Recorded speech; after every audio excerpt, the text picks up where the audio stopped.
उत्सव हिंदी की पाठ्यपुस्तक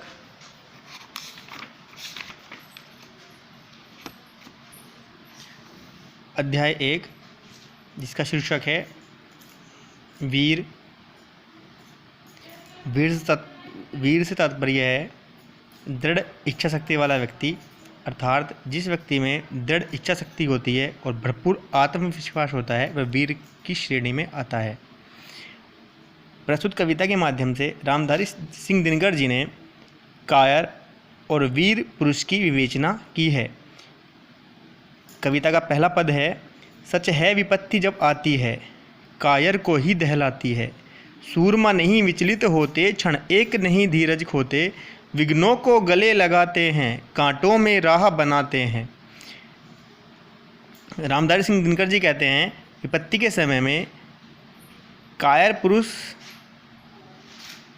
दहल जाते हैं, अर्थात वह विचलित हो जाते हैं, लेकिन सूरमा जो वीरों के वीर होते हैं वे कभी विचलित नहीं होते और एक क्षण के लिए भी अपना धैर्य नहीं खोते। मुँह से न कभी उप कहते हैं, संकट का चरण न गहते हैं। जो आ पड़ता सब सहते हैं, उद्योग निरतनित रहते हैं। सूलों का मूल नसाते हैं, बड़ खुद विपत्ति पर छाते हैं। है कौन विघ्न ऐसा जग में, टिक सके आदमी के मग में। खम ठोक ठेलता है जब नर, पर्वत के जाते पांव उखड़। मानव जब जोर लगाता है, पत्थर पानी बन जाता है। गुण बड़े एक से एक प्रखर हैं, छिपे मानवों के भीतर। मेहंदी में जैसी लाली हो, वर्तिका बीच उजियाली हो। बत्ती जो नहीं जलाता है, रोशनी नहीं वह पाता है।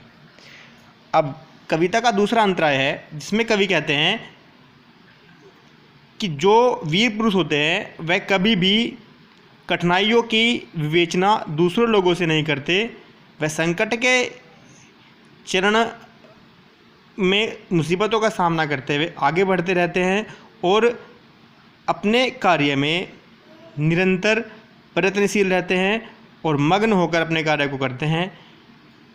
तीसरे अंतराय में कवि ने कहा है कौन विघ्न ऐसा जग में।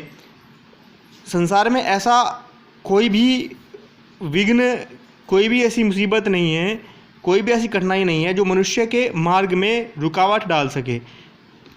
खम ठोक ठेलता है जब नर, पर्वत के जाते पांव उखड़। जब व्यक्ति मेहनत करता है या पुरुषार्थ करता है तो पर्वत के भी पांव उखड़ जाते हैं। मनुष्य के अंदर तीसरे अंतराय में रामधारी सिंह दिनकर जी ने कहा है, गुण बड़े एक से एक प्रखर। गुण बड़े एक से एक प्रखर हैं, छिपे मानवों के भीतर। मनुष्य के अंदर एक से एक गुण छिपा हुआ है। मेहंदी में जैसे लाली हो, जिस प्रकार मेहंदी में लालिमा होती है और बत्ती के अंदर प्रकाश होता है। अंत में कवि ने कहा है बत्ती जो नहीं जलाता है, रोशनी नहीं वह पाता है। जो व्यक्ति परिश्रम नहीं करता वह अपने पूरे जीवन को अंधकार में बिता देता है। बत्ती जलाने से तात्पर्य है मनुष्य को निरंतर प्रयत्नशील रहकर अपने कार्य को करते हुए आगे बढ़ना चाहिए। धन्यवाद।